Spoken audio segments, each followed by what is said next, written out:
Today we're going to react to Sportsnet about a complicated dilemma facing the Leafs. Here's the discussion.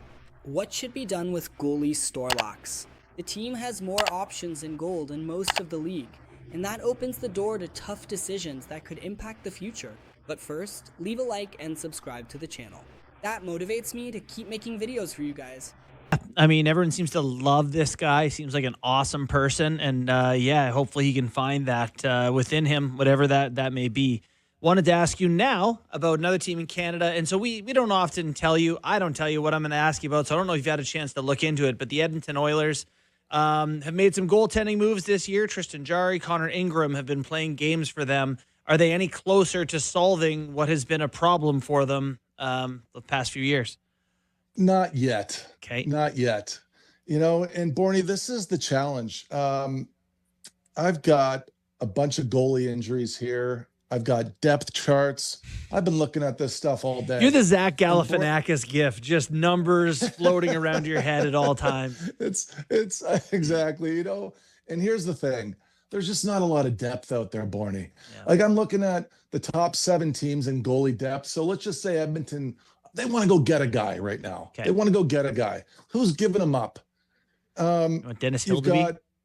Well, you know what? Before I even get to the depth charts, well, Dennis Hildeby, I don't know. Well, we'll talk about that in a moment. Okay. Listen to this, guys. Right now in the NHL, nearly 22% of the league has an injured goalie or unavailable. That's like 1 out of every 5 goalies right now is unavailable or injured or long-term IR.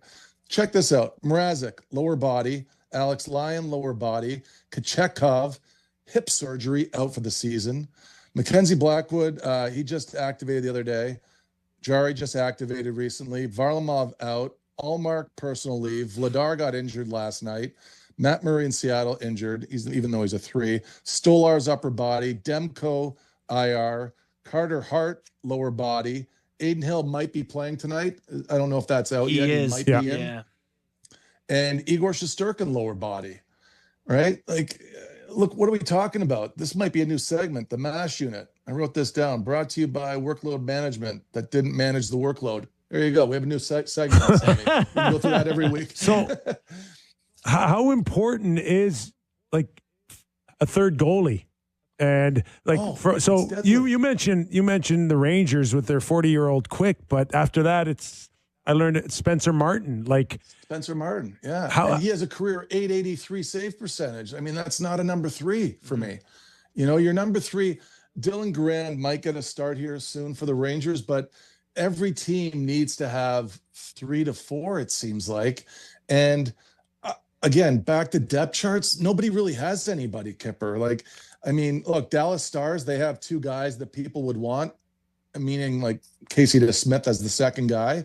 But why would Dallas give him up? They're going for it. Gustafson and Wallstad in Minnesota, those are 2 guys that are playing at a really high level that teams might, of course, want one, but they're not. They're going for it. And they've got to go up against Colorado or Dallas in the first round. And Colorado, even with injuries this past week with Wedgwood and Blackwood being banged up at certain points, they were going to their 3rd in Trent Miner.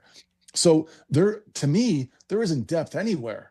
And unless you have a guy in the minors that you want to keep as your safety net, and that's your 3, that's your safest bet right now. But there's not a lot out there for trade. So Borny, just to answer your question, where's Edmonton going to go? I don't know if they can go anywhere, Borny. Okay, so I think they might just have to hold it. So I've put out a trade board for Sportsnet.ca, and the one team that may have more depth, and I know you were joking around or tongue in cheek, but I mentioned Hildeby, but there's Stolars too. That's going to get set to. He's skating now, and he's a lot closer here. The Leafs aren't in a position to hoard either, with so many. Lack of prospects and draft picks. Would you consider moving one? I would stick with Wool and Hildeby and move Stolars. But how injured is Stolars right now? How is he? Who wants him? Apparently on his way back on the ice. I mean, maybe he needs a couple of weeks. I don't know. But if teams are desperate enough, isn't it worth No, it absolutely is. And I don't know what team wants to go all in on him just because, but you guys know the way I feel about Stolars. I remember coming on here and telling you guys last year this is the best tandem you've had in Toronto in 20 years. Yep. And I know how good he is. I think the guy is, again, he's in that top 5, 7, 8 range when he's at his best. But I get nervous if I'm talking about wanting to be a contender with goalies that have a tendency to be hurt. It makes me very nervous. But I can see and understand why somebody would want Stolars, of course. I think that you mentioned maybe New Jersey in one of your previous podcasts, but Ottawa today. Ottawa's in desperate need. Yeah, do the Leafs want to help Ottawa? If they're buried in the basement, maybe. Yeah, if you don't think they're going to make it. If Stolars comes out and plays at his level, They've got. Yeah, he gives them a 920. They might get red hot. They do have prospects. They do have prospects and picks that they can give up. I know that. All right.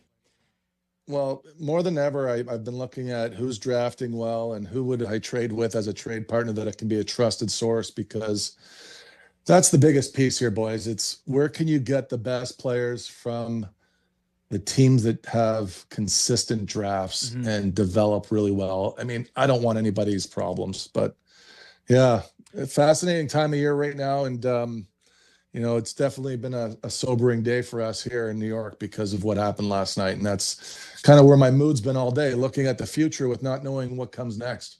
Valley, Sammy tells me that he talked to you about Mitch Marner's first matchup against the Toronto Maple Leafs. In terms of maybe looking into a thought or two, did he come up with anything on what Mitch Marner is doing this year? Yeah, I thought it was pretty interesting, Borny, and it was it's amazing how a playmaker can go from one team to the next and not miss a beat. This year, he has 140 chances where he has set his teammate up for a scoring chance. The next closest player on his team is Eichel with 86. Oh, it's a wow, massive divide. Yeah, massive divide. And his primary assist this year is 20. Last season, at this time, he had 145 primary passes to lead his teammates into scoring chances for 22 primary assists. He's doing essentially the same thing he did last year as a playmaker this year. One thing I think is fascinating is seeing when these guys peak, the playmakers peak as goal scorers, because Marner was 24 when he had 35 goals. Yeah. And he had 32. He had three empty netters. But I've brought this up in the past. Usually your career years are backed up with. The debate makes it clear that this isn't a simple choice. Selling now could bring in something interesting, but there's also the risk that the team might need him later and won't have a replacement. In the end, it seems like Leeds need to think this through very carefully, because making a mistake with this kind of decision can be costly. Goalkeeper is a sensitive position, and any misstep quickly turns into a problem. But let me know in the comments which city you're watching this video from. And of course, subscribe to the channel so you don't miss the next videos.